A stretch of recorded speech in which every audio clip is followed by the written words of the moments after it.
Ito ang Hiraya Taguig Youth Development Center na matatagpuan sa Laguna Lake Highway, Barangay New Lower Bicutan.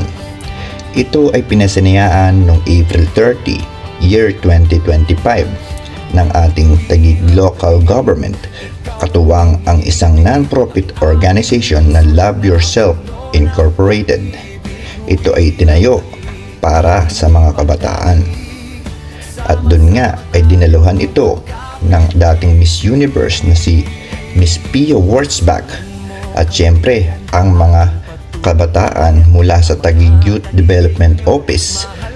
Ang Hiraya ay bukas sa publiko mula Lunes hanggang Biyernes at mula alas 8 ng umaga hanggang alas 5 ng hapon, except sa holidays.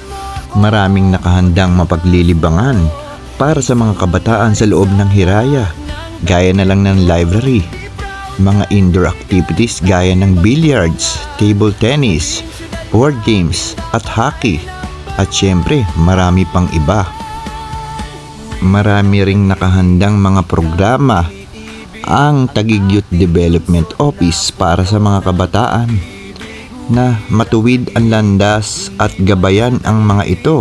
Nag-aalok sila ng mga counseling, mga seminars sa mga kabataan upang matuwid ang kanilang mga tinatahak sa kanilang mga buhay-buhay. Mga payo na galing din sa mga kapwa kabataan sa pamumuno ng Taguig Youth Development Office. Dito lang yan sa Hiraya, Barangay New Lower Bicutan. Nakapokus din ang Hiraya para sa mental health services ng mga kabataan, sa HIV and AIDS awareness, sa sex education program, at marami pang iba upang mas mapaganda ang mga buhay ng mga kabataan dito sa atin sa lungsod ng Taguig.